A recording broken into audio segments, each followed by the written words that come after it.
Bonjour, c'est Lise et je suis ravie de vous accueillir dans mon podcast En route vers votre vie, une exploration du bien-être, de la santé, de la méditation, du développement personnel et des échanges stimulants avec des femmes de cœur inspirantes. Elles partageront leurs conseils, leurs perspectives sur notre société et bien plus encore. Si mes épisodes vous plaisent, n'hésitez pas à laisser une note, un commentaire ou à les partager avec vos proches en fonction de votre plateforme d'écoute préférée. C'est grâce à vous que nous existons et que nous poursuivons cette aventure. Et bien sûr, suivez-moi sur les réseaux sociaux pour des conseils bien-être. Les liens sont disponibles dans la description. Je vous souhaite une écoute enrichissante et je vous dis à très bientôt. Bonjour et bienvenue dans mon podcast En route vers votre vie et cet épisode est consacré au stress. La gestion du stress et comment je peux vous aider, vous donner quelques conseils pour mieux gérer votre stress. Alors c'est vrai que dans notre société, il y a beaucoup de stress, un peu trop même. Et nous pensons en fait que c'est une banalité, c'est normal d'être stressé. Alors que pas du tout, en fait.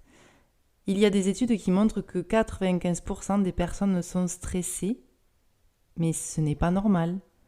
Pour vous expliquer à quoi sert le stress a une utilité. Le stress, c'est une réaction naturelle du corps pour faire face à une situation perçue comme une menace ou un défi. Et lorsque nous sommes confrontés à ce danger, à un danger ou à une pression, notre corps libère des hormones telles que le cortisol et l'adrénaline. Et cela déclenche dans notre corps la réponse de lutte ou de fuite. Et effectivement, cela peut être utile dans des situations ponctuelles où une réaction rapide est nécessaire. Cependant, lorsque le stress devient chronique ou constant, il peut y avoir un impact néfaste sur notre santé physique, mentale et émotionnelle. Et cela, on le voit de plus en plus, notamment moi dans le cabinet, il y a énormément de gens stressés et cela provoque des problèmes au niveau de la santé.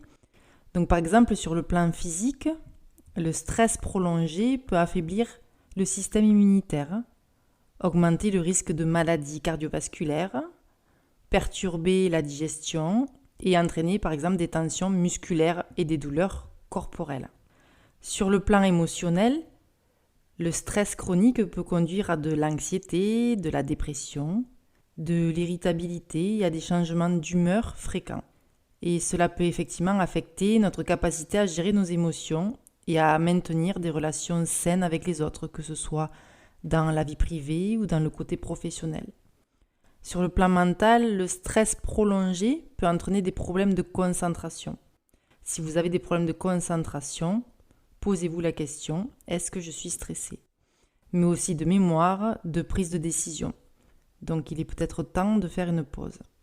Et il peut aussi aggraver des troubles du sommeil, comme l'insomnie, ce qui intensifie forcément encore les effets négatifs sur notre santé globale. Pour vous aider, il y a différentes manières, différentes façons de gérer votre stress, que ce soit sur l'alimentation, mais aussi des exercices. Au niveau de l'alimentation, les aliments qui nourrissent le système nerveux, ce sont les oméga 3, le magnésium, les vitamines du groupe B notamment, mais j'y reviendrai plus tard. Alors au niveau de l'alimentation, il y a l'impact du sucre, de la caféine et de l'alcool sur le stress. La caféine est présente non seulement dans le café, mais aussi dans le thé et les boissons à base de cola. Et la caféine stimule également la sécrétion de cortisol, donc l'hormone du stress. Par contre, boire 1 ou 2 cafés, il n'y a pas de souci. En fait, c'est juste dans l'excès. Il ne faut pas être... c'est comme tout en fait, il ne faut pas être dans l'excès. Le sucre aussi, autant pour les enfants que les adultes, est nocif. Et une consommation excessive peut aggraver les symptômes, notamment du TDAH, en provoquant des fluctuations de l'énergie et de l'humeur. Donc si vous avez des enfants qui sont hyperactifs, évitez de leur donner du sucre. Et c'est vrai que le sucre, on est dans un monde, si vous faites le bilan en fait, de votre consommation de sucre, essayez de le faire sur quelques jours. Savoir qu'est-ce que vous mangez en produits transformés ou pas, mais combien de quantité de sucre vous mangez, vous ingérez par semaine. on peut se rendre compte que c'est une consommation énorme. Il y a les effets de l'alcool sur l'anxiété. Alors c'est vrai que quand on boit 1 ou 2 verres, on se sent à l'aise, on est bien. Mais en fait, à la suite, il peut y avoir une amplification des affects anxieux, tels que des tremblements ou de la transpiration, de l'accroissement de l'irritabilité, du stress, et même pour le sommeil. S'il y a une consommation trop importante d'alcool, cela perturbe le sommeil et augmente la sensation de fatigue chronique. Et il y a les plantes aussi qui peuvent vous apaiser, vous aider et d'être d'un grand secours.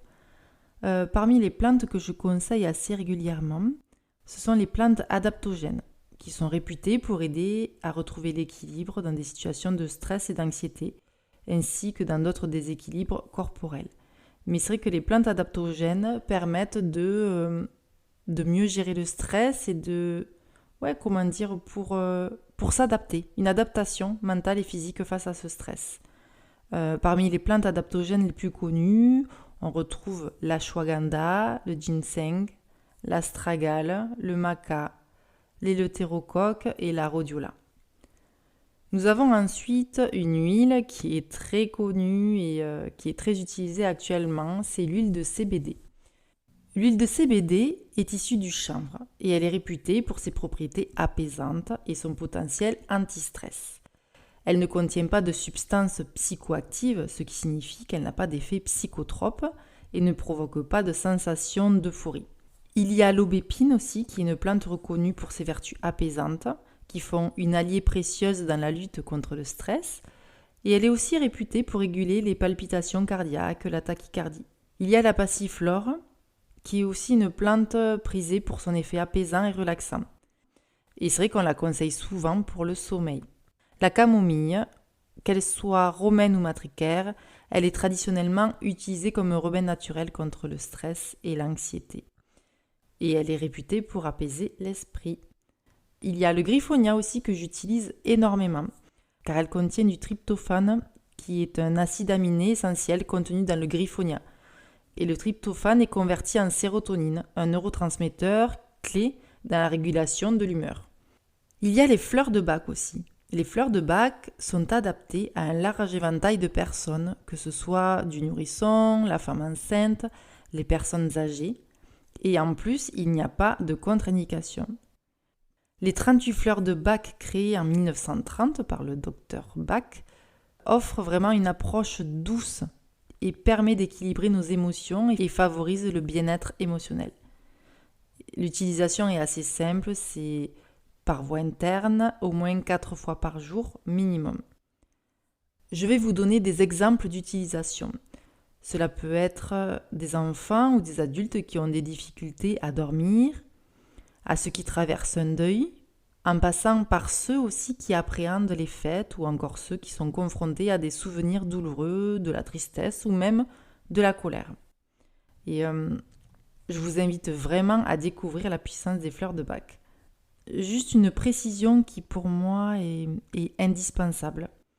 Il y a une importance dans les fleurs de Bach, c'est de ne pas acheter les mélanges prédéfinis comme sommeil, comme anxiété, car ils pourraient ne pas correspondre à votre histoire personnelle. À l'exception du Rescue, que vous connaissez sûrement, qui est une formule d'urgence à ne pas négliger, et vous pouvez laisser le flacon dans votre voiture, dans votre sac à main, ça oui. Et c'est vrai qu'il est important de faire personnaliser son flacon par rapport à son histoire personnelle, et ça c'est très important. Et prenez le temps de boire une petite tisane à base de mélisse, de lavande, de ce que vous voulez en fait, mais des plantes apaisantes, la verveine aussi, le tilleul. Il y a les huiles essentielles aussi contre le stress. Alors cela peut être en massage, en inhalation, il y a plein de formes en fait où on peut utiliser des huiles essentielles. En massage, il ne faut pas oublier de mélanger avec de l'huile végétale comme de l'huile de coco, de l'huile d'amande douce. Et parmi les plantes, les huiles essentielles que je recommande pour le stress, il y a plusieurs options et par rapport aussi à votre histoire, les odeurs que vous aimez. Mais par exemple, il y a la lavande, le ylang-ylang. Tous les agrumes sont calmants. J'adore la bergamote, la mandarine et l'orange, mais il y en a d'autres. Et aussi, il est possible d'appliquer le matin, quand vous vous levez ou quand il y a des moments de stress, une petite goutte sur le poignet de lavande ou d'agrumes. Ou alors au niveau du plexus solaire, enfin au niveau du diaphragme. Et ça, vous pouvez le faire deux fois par jour à peu près. En diffusion, cela peut être intéressant pour la maison. Pour sélectionner votre diffuseur, je vous conseille des diffuseurs par ultrason, par nébulisation ou à chaleur douce. Je vous conseille de ne pas utiliser de chauffe-bougie qui brûle les huiles. Donc ce n'est pas du tout bon et ça crame l'huile. Vous pouvez ajouter jusqu'à 10 gouttes d'huile essentielle dans votre diffuseur. Laissez libre cours à votre créativité en mélangeant différentes huiles selon votre humeur, vos propres goûts, en fait, vos parfums, les parfums que vous appréciez le plus. Et moi, j'adore mélanger la lavande pure avec des agrumes, comme la bergamote avec de la lavande, ça fait un mélange extraordinaire. Ou alors vous pouvez mettre de l'huile essentielle de ylang-ylang. Après, l'odeur est assez forte, on aime ou on n'aime pas. Donc après, à vous de voir. Et ce qui est aussi important de savoir, c'est on ne peut pas laisser un diffuseur tout le long de la journée. Il est important de faire des pauses. Et surtout de faire par exemple 10 minutes, 4 fois par jour maximum. Il y a les vitamines aussi et les minéraux que j'ai cités auparavant au début, qui sont très importants pour la gestion du stress et pour un bon fonctionnement. Et c'est vrai que de nombreuses études ont trouvé qu'un supplément de vitamines et ou de minéraux ont des effets bénéfiques sur le stress. Nous allons citer le magnésium que vous devez connaître, le magnésium qui joue un rôle crucial dans le fonctionnement du système nerveux et le bien-être mental. Et souvent, quand j'ai quelqu'un qui est stressé, je leur conseille de se supplémenter en magnésium. Et si nous sommes en déficit, déjà, nous pouvons avoir un stress important juste en ayant un manque de magnésium. Et sachant que le stress fait baisser le taux de magnésium. Donc, essayez de vous supplémenter au moins une fois par an. Pareil pour les enfants, pour les personnes âgées, c'est très important. Et c'est vrai que le magnésium permet de réguler certains neurotransmetteurs, notamment la sérotonine, qui est appelée l'hormone du bonheur. Et aussi, le magnésium permet de réduire la tension artérielle et favorise la relaxation musculaire, ce qui peut contribuer à atténuer le stress. Après, il y a quelques signes de manque de magnésium, mais il ne faut pas attendre ces signes, ça veut dire qu'il y a vraiment un gros déficit. Ça peut être la paupière qui saute, ça peut être des crampes. Si vous avez des crampes, supplémentez-vous. Bon, buvez beaucoup aussi, mais supplémentez-vous en magnésium. Les vitamines du groupe B sont très importantes aussi pour la gestion du stress et l'anxiété. En particulier les vitamines B3, B5, B6 et B9. La B9, vous avez dû sûrement en entendre parler, c'est l'acide folique. Ils sont essentiels pour maintenir un équilibre émotionnel et sain. Et ces vitamines sont impliquées dans la production de neurotransmetteurs tels que la sérotonine et la dopamine, qui sont cruciaux dans la régulation de l'humeur et du bien-être. La vitamine C aussi joue un rôle crucial dans la gestion du stress, à savoir que les fumeurs ont un taux de vitamine C qui baisse. La cigarette, en fait, le fait de fumer, fait baisser votre taux de vitamine C. Donc c'est important de vous supplémenter. Et de plus, c'est un puissant antioxydant et elle contribue à réduire les dommages causés par le stress oxydatif dans le corps. La vitamine C favorise la production d'adrénaline et de noradrénaline, deux hormones clés impliquées dans la réponse au stress. Il y a les oméga 3 qui sont des acides gras essentiels qui peuvent contribuer à atténuer l'inflammation provoquée par le stress. On les retrouve principalement dans les poissons gras tels que le saumon, les sardines, les maquereaux, ainsi que dans les noix, les graines de lin. Par contre, petit bémol pour le saumon, qui est à consommer quand même avec modération, car il peut contenir des métaux lourds, des traces de métaux lourds. Donc il est quand même préférable de privilégier les petits poissons ou de se supplémenter en oméga 3 avec des gélules. Pour vous aider à vous relaxer, sans parler de compléments, de plantes, etc., il y a des techniques de relaxation et de gestion du stress au quotidien. Il y a des façons de faire pour se calmer, pour se poser. Déjà, dans un premier temps, avoir un bon sommeil. Si vous dormez peu et que vous n'avez pas votre quota de sommeil, déjà c'est mal parti.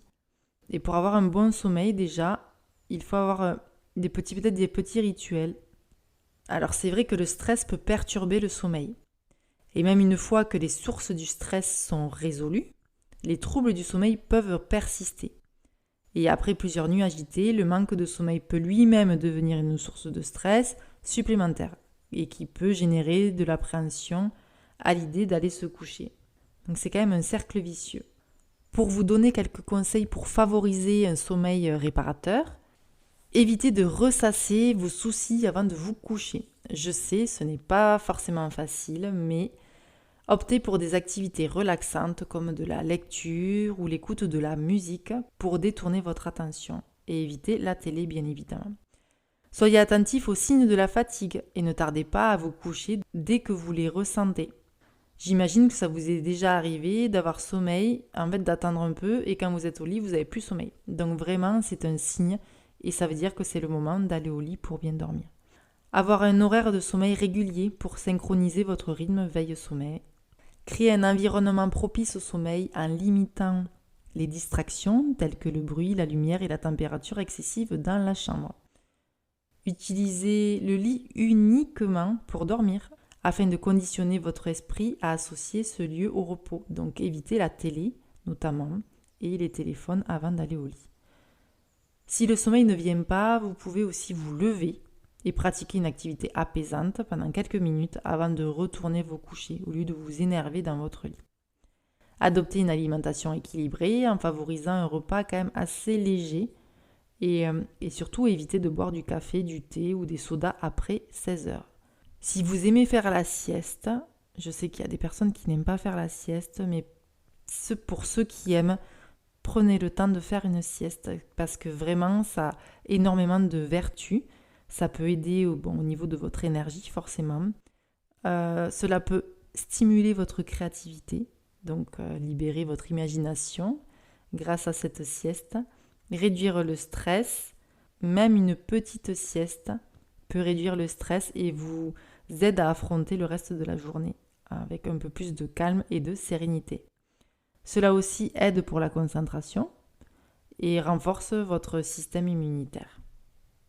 La pratique du sport peut aussi soulager, même c'est sûr, soulage votre stress. L'activité physique est un moyen efficace pour réduire le stress et améliore le bien-être général mental. Je vais vous donner un petit résumé des points clés à retenir sur l'exercice physique pour la gestion du stress. L'exercice physique régulier permet de libérer des endorphines, des neurotransmetteurs qui agissent comme des analgésiques naturels et des stimulants. Cela peut entraîner une sensation de bien-être et de calme après l'effort.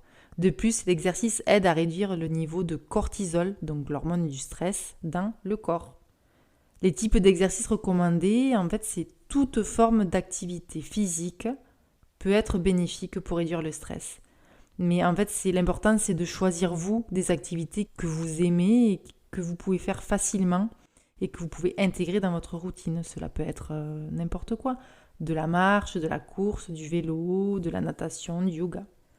Au niveau de la fréquence et de la durée, pour obtenir les bienfaits sur le stress, il est quand même recommandé de pratiquer une activité physique régulière. Oui, ça on l'entend assez souvent. Visez à faire au moins 30 minutes d'exercice la plupart des jours de la semaine. Cependant, même des courtes séances d'exercice peuvent être bénéfiques, surtout si vous manquez de temps. Il faut trouver des moyens pour intégrer l'exercice dans votre emploi du temps quotidien. Cela peut être aussi simple que de prendre les escaliers au lieu de l'ascenseur, de faire une promenade pendant la pause du déjeuner. Et en incorporant régulièrement de l'exercice physique dans votre vie quotidienne, vous pouvez efficacement réduire votre niveau de stress et améliorer votre humeur et favoriser un bien-être général.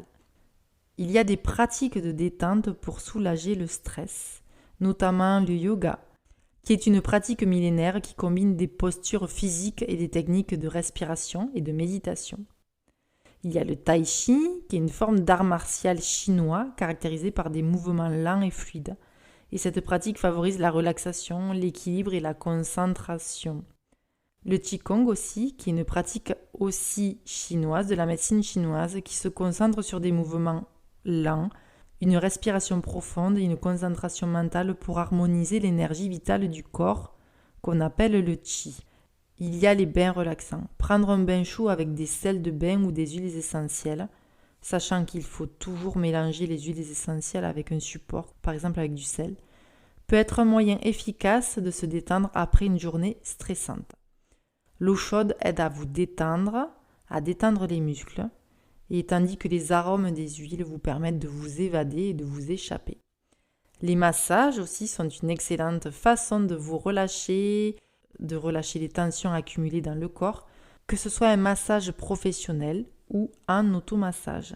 Et cette pratique aide notamment à réduire le stress et à améliorer la circulation sanguine et à favoriser la détente musculaire.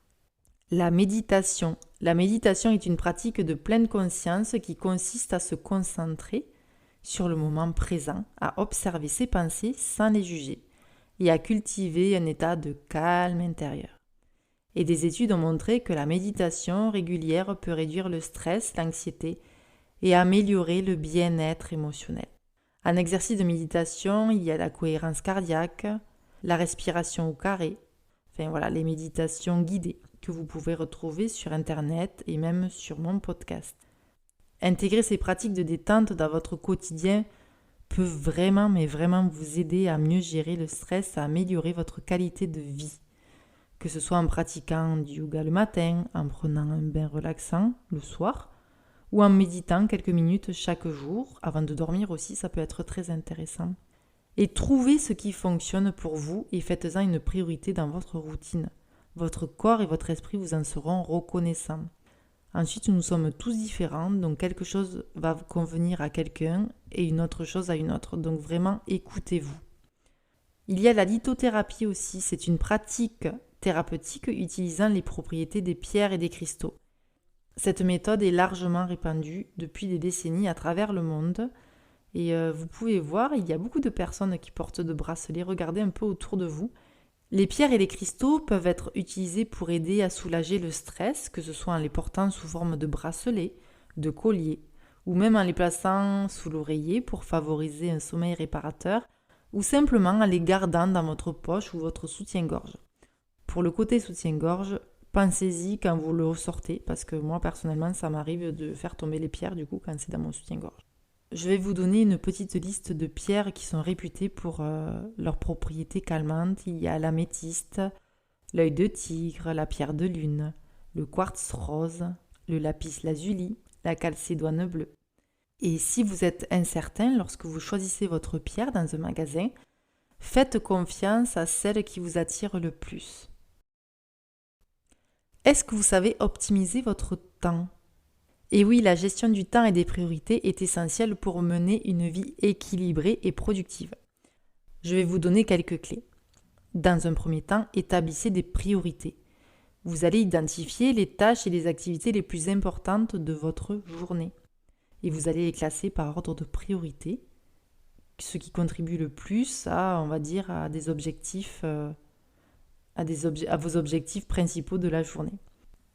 Utilisez aussi un système d'organisation, un outil comme un organisateur familial ou des applications. Il y a des applications, moi j'utilise Family Wall ou un autre, ou agenda partagé. Et cela permet de visualiser les tâches de chacun et à coordonner les activités familiales.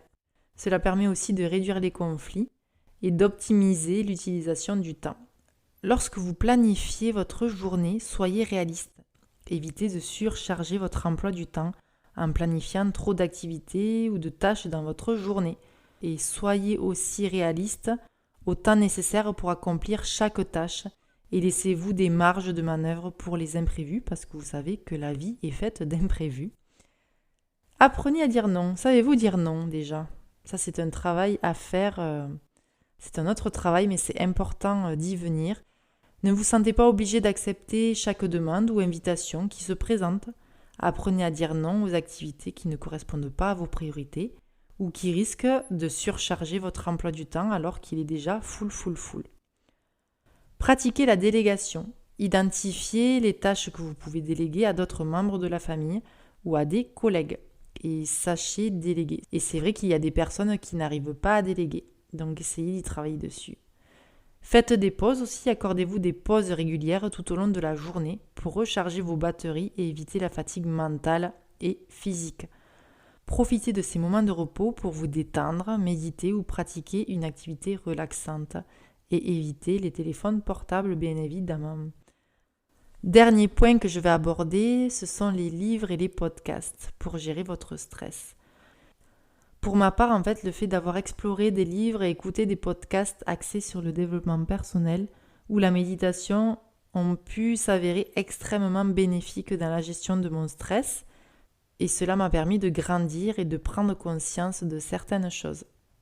Pour conclure, la gestion du stress est essentielle pour préserver notre bien-être physique, mental et émotionnel. Et les conseils et les techniques que je vous ai présentés, qui peuvent aller de l'alimentation à la nutrition, à l'utilisation des plantes adaptogènes, d'huiles essentielles, ces conseils, je pense, offrent une approche holistique pour réduire le stress et favoriser la détente. Il est important de se rappeler que chaque individu réagit différemment au stress et que trouver les méthodes les plus efficaces nécessite parfois un processus d'essai et d'erreur. En cas de doute ou de besoin de conseils supplémentaires, il est quand même recommandé de consulter un professionnel de santé, un naturopathe ou peu importe si vous êtes perdu. En tant que naturopathe et futur coach, je suis disponible pour vous accompagner dans votre démarche de gestion du stress, que ce soit lors de consultations en ligne ou au cabinet. J'espère que cela va vous aider dans votre quotidien et j'espère que cet épisode vous a plu. Je vous souhaite une belle journée, à bientôt.